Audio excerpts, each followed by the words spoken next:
رحمۃ اللہ وبرکاتہ۔ Six class Urdu کا سبق نمبر 4 ملکہ کوثر مری آج ہم پڑھنے جا رہے ہیں۔ اس کا عنوان ہے الفاظ معنی۔ الفاظ معنی ہم پڑھیں گے، تو آئیے دیکھتے ہیں۔ پہلا لفظ ہے تاریخی، اس کا معنی ہے یادگار یا اس کا معنی ہے اہم۔ دوسرا لفظ ہے صحت افزا۔ صحت افزا اس کا معنی ہے صحت کو بڑھانے والا۔ صحت افزا صحت کو بڑھانے والا۔ اگلا لفظ ہے دل فریب، دل لبھانے والا، یعنی دل کو موہ لینے والا، دل فریب۔ آگے نظارہ، نظارہ منظر یا پھر اس کا معنی ہے دیکھنا۔ آگے خنک، ٹھنڈا سرد۔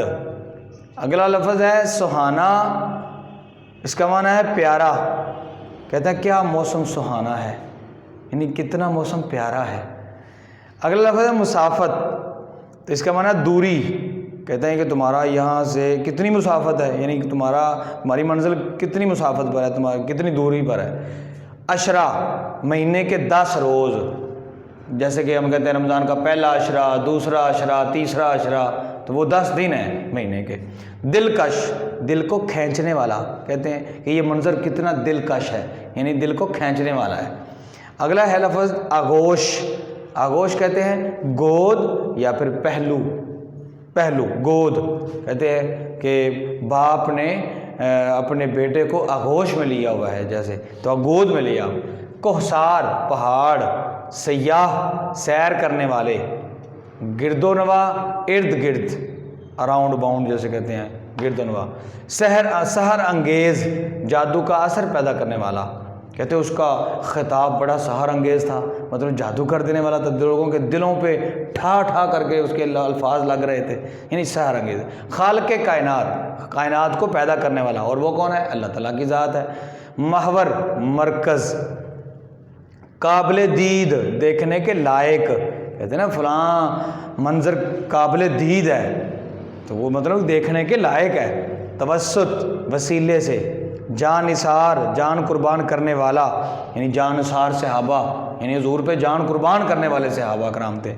یخ بستہ سردی سے برف کی طرح جمع ہوا۔ یخ بستہ یعنی جیسے ہم سردیوں میں مری میں برف جم جاتی ہے، کہتے ہیں وہاں کا موسم بڑا یخ بستہ تھا، یعنی برف کی جمع ہوا۔ پرفضا بارونق سرسبز، مبہوت حیران ہکا بکا، کہتے ہیں نا فلاں مبہوت الحواس ہوا پڑا ہے، ہکا بکا ہوا پڑا ہے، حیران ہوا پڑا ہے، تو وہ ہے۔ نبرد آزما مقابلہ کرنا۔ تحائف تحفے کی جمع، تحفہ کی جمع تحفے، تحائف تحفے۔ مسحور جس پر جادو کیا جائے۔ تانتا باندھنا آمد و رفت شروع ہونا۔ لبھانا مائل کرنا، اچھا لگنا۔ برقی کمکمے، برقی کمکمے بجلی کے بلب، برقی کہتے ہیں بجلی اور کمکمے کہتے ہیں بلب کو، تو بجلی کے بلب۔ سامراج وہ نظام حکومت جو نو آبادیات پر اپنا تسلط برقرار رکھنے کے لیے قائم کیا جائے۔ تسلط مطلب اپنا جو ہے اپنی حکومت، اپنا روب داب سارا اپنا جو ہے وہ برقرار رکھنے کے لیے قائم کیا جائے، اسے سامراج نظام کہتے ہیں۔ تو یہ الفاظ معنی ہیں سبق نمبر 4 کے، تو یہ سارے آپ نے اپنی نوٹ بک پہ اچھے طریقے سے خوش خط کر کے لکھنے بھی ہیں اور ان کو یاد بھی کرنا ہے۔ السلام علیکم ورحمۃ اللہ۔